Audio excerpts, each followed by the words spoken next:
Entonces yo creo que o bien la persona que portaba el carrito o bien el conductor tenía la posibilidad de hacer algo. Quizá ahí se produjo algún tipo de confusión que probablemente sea por un defecto de señalización o por una dejadez en cuanto a esa señalización. Habría que conocer bien los detalles, ¿no? Decía el padre del bebé que lo trataron como un tráfico, como si fuese algo despectivo, un tráfico. Andrea, yo no sé si esto de los accidentes de tráfico en realidad llega ya despectivo hasta el propio juzgado, porque dicen hasta 4 años podía haberle caído y sin embargo le ha caído 2 años y 6 meses. Al final el juez, no sé si está en la intención con la víctima o más con aquel que bueno, que ha causado el accidente de tráfico y que podría ser el mismo juez en un momento determinado. Es decir, que el juez, yo lo he dicho muchas veces, el juez se ve pues conduciendo un vehículo y que en un momento determinado puede tener algún problema y no se ve atacando bancos, por supuesto. O sea que sí que puede ser, poder cometer este tipo de delitos. Claro, sí, en los accidentes de tráfico el problema que tenemos es que todos nos podemos sentir identificados en ese momento en concreto. Sí. Ahora bien, en este caso, atropello de una silla de bebé con un carrito, entiendo que la gravedad era lo suficientemente, no es cuanto el resultado, para que fuera tratado como no un mero accidente de tráfico. No no un mero tráfico. En esa perspectiva, como un tráfico puede ser un golpe, un percance por detrás con la típica cervicalgia que apenas deja secuelas, ¿no? Sí. Quiere decir que en este caso, yo no sé si es que no se leyeron el atestado o como dice el padre de la niña, los familiares que estaban involucrados pues quizás intentaron quitarle un poco de hierro para no verse la responsabilidad de la tía abuela, pero desde luego que con el resultado sería para tratarlo como algo más que un tráfico en el tono despectivo. Sí. ¿Has tenido la oportunidad de leer la sentencia? Sí, ¿Qué se le lo he puede sacar tenido. a esto? A ver, la sentencia contiene muchos fallos, sobre todo porque al final acaba condenando a la tía abuela también por un delito contra la seguridad del tráfico, cuando la tía abuela no estaba conduciendo. Con lo cual, son errores de transcripción y esto es fruto del día a día que van cortando y pegando, Sí. y esto no es porque la juez no se haya dado cuenta, sino pues porque el funcionario con las prisas haría corta-pega. Claro, el padre que lee esta sentencia... Claro. Hay que tener mucho Hay que cuidado. tener mucha delicadeza. Claro, por que al eso final... muchas veces ese desprecio, ¿no? Es un tráfico. Claro, O sea, hay es que tener cuidado porque no es lo mismo esto que cualquier otro tipo de delito, ¿no? Tráficos hay muchos, Sí. y hay que ver las circunstancias concretas, y sobre todo a mí lo que me ha llamado la atención es que en un principio se intentó rebutar como unas simples faltas, como un juicio de faltas. Un juicio de faltas es lo mínimo que puede pasar en estos casos, con lo cual algo pasó ahí en esa instrucción de este expediente para que las cosas no fueran correctas. O sea, con el resultado que había, porque la niña estuvo igual durante 2 años, no es que dijeras, no, es que parece que va a ir a mejor. Andrea, cuando dices algo tenía que haber, ¿a Claro, qué te refieres? algún defecto en la instrucción. Me da igual que fuera porque en el atestado no se recogieran, como dicen que solo se recogió, las versiones de los dos implicados. Claro, si tú recoges las versiones de los dos implicados y ni siquiera el testigo, que hubo un testigo que la moto ya la había adelantado, no hablas con los padres, no les tomas declaración. Está claro que estaban en el hospital, pero se pueden desplazar al hospital, o les puedes decir a los padres, vengan ustedes que tenemos que conocer su versión. Estoy segura que los padres lo hubieran hecho. Sí. Parece que todo se ha ido haciendo como por etapas y en función de la versión que más nos convienen, y que ha sido el padre el que en un momento dado tuvo esa sensación y se presentó en los juzgados y luchó por su hija. Claro, pero el padre estaba Y en esa situación. esto que estamos hablando y esto que estamos contando a nuestros espectadores, ¿esto es lo normal en los juzgados, como según tu experiencia, Andrea? Claro, es que al final al perjudicado se le deja en el último lugar, y quien hace de interlocutor somos los abogados y con los funcionarios, o en su caso con los jueces. Al final, para el propio perjudicado es un mundo que no entiende. Estamos hablando de leyes, de sentencias, de providencias, de autos. Ya el tema es como cuando uno va al médico, que siempre le hablan y dice, bueno, pues lo que me estaba diciendo me lo creo porque no me queda otra alternativa. Entonces, el mundo jurídico, el defecto que tiene es que no somos conscientes de que detrás de nosotros hay personas que no están en este mundo legal y no entienden. Pero sí que es habitual que una persona no se entere el día de antes que tiene un juicio al día siguiente, que no sepa que se puede recurrir, ni las pruebas. Es habitual, desgraciadamente. Y pasarlo, en lugar de pasarlo por juicio de falta, en lugar de por delito, pues cambia mucho. Sí, le toca pagar. El juicio de faltas no hay condena en costas, cada uno se paga a sus abogados, es la principal, y luego sobre todo por las penas que llevan accesorias, no hay pena de prisión en los juicios de faltas,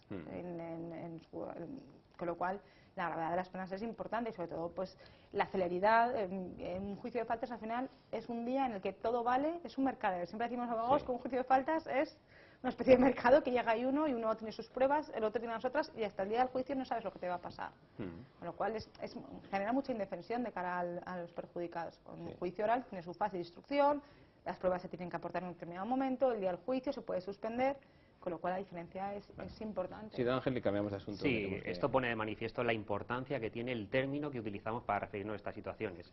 Accidente no es un accidente, no es algo accidental, no se debe al azar, es algo que se debe a una serie de consecuencias. En este caso, un conductor con una pena muy reducida, 2 años y medio, por conducir bajo los efectos del alcohol, exceso de velocidad, sin seguro, creo que sin carné también, una pena muy reducida, sí. Pero el problema de raíz viene por eso, porque no es un accidente, es un siniestro, es algo que se puede evitar, y por lo tanto, si se pudiera evitar y el prisma con el que se analizara esa situación en el juzgado fuera ese, yo creo que las penas serían un poco más duras. Bueno, hemos invitado a esta primera parte, estará bien en la segunda, por tanto, todo el programa, Carlos Panadero de motosenvalencia.com. Don Carlos, muy buenas, ¿cómo estás? Muy buenas noches, Vicente. Encantado de tenerte con nosotros. Bueno, estás aquí porque tenemos que hablar de una moto Peugeot, y dice, bueno, ¿qué tiene que ver una moto Peugeot con la seguridad vial? Pues tiene algo que ver. Se ha creado ahí un pequeño conflicto porque el otro día estuvimos leyendo una nota de prensa de una nueva Peugeot, en concreto la Metrópolis 400i, que se puede conducir con el carnet de coche, con el carnet de tipo B, siendo un scooter de más de 125 centímetros cúbicos. ¿Qué cilindrada tiene?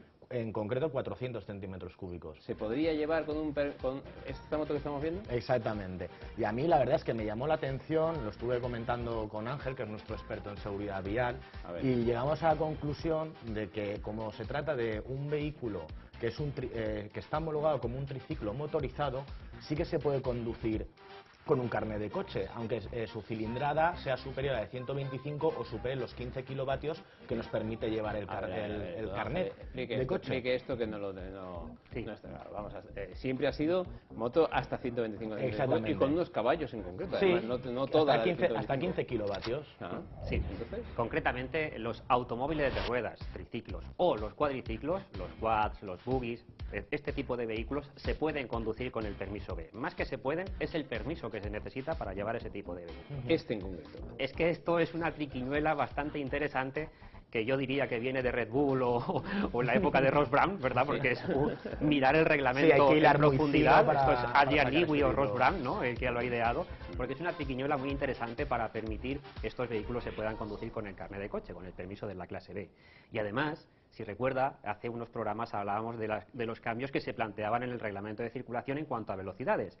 Y nos llamaba mucho la atención cómo era posible que los automóviles de ruedas y los cuadriciclos pasaran a tener una velocidad de 70 km por hora, que es la que tienen actualmente, pasaran a estar equiparados a los turismos y las motocicletas de 120 km por hora, ¿no? Aquí encuentro una explicación. Aquí encuentro una explicación, porque estos vehículos ahora ya no van a ser necesarios tener el permiso de moto y además van a poder circular a la misma velocidad que lo pueden hacer el resto de turismos. Y lo que tienen que saber nuestros espectadores es que a día de hoy, utilizando cualquiera de estos vehículos que está considerado como un triciclo motorizado, sea el caso de la Metrópolis o de la Piaggio MP3 o de la Can-Am Spyder, que son triciclos motorizados, a día de hoy no pueden superar los 70 km por hora. Entonces, claro, la gente normalmente se compra este tipo de vehículos con unas prestaciones, porque están alrededor de unos 30 caballos de potencia, más o menos, entre 30, 40, 45 caballos, oscilan más o menos las cilindradas y la potencia. Entonces, buscan una velocidad punta diferente a un scooter de 125. ¿Y los buggies también? Sí, la misma circunstancia. Igual, ¿no? Y ese detalle que ha apuntado don Carlos es muy interesante, porque a 151 km por hora, o sea, 80 km por hora más de lo que debes circular, ya se considera delito. O sea que a 151 km por hora, hoy en día con este tipo de vehículos, estaríamos cometiendo un delito si somos detectados, ¿no? Y hay muchos vehículos que alcanzan esa velocidad sobradamente. Porque en el caso de la Can-Am estamos hablando de un vehículo que tiene un eje delantero de coche que supera los 150 km por hora, pero muy holgadamente. Y es capaz de alcanzar 180 tranquilamente. Contestando a su pregunta, que me dio un poco, sí, tanto estos vehículos como los cuadriciclos, si tienen más de 15 kilovatios, un kilovatio equivale a 1,36 caballos, para quien tenga que hacer la relación, en ese caso sería necesario tener 21 años para poder conducirlo. ¿Vale? O sea, no se puede conducir con el permiso de la clase B este tipo de vehículos de entrada. Hay que tener mínimo 21 años si tienen más de 15 kilovatios de potencia. La potencia fiscalmente y a nivel de la tarjeta de inspección técnica no se mide en caballos, que es lo que habitualmente estamos acostumbrados a escuchar y a ver en toda alguna. Hablamos de buggies, pero no estamos viendo buggies. A mí me gustaría ver algo para que los espectadores supiesen que es un buggy, Sí, ¿no?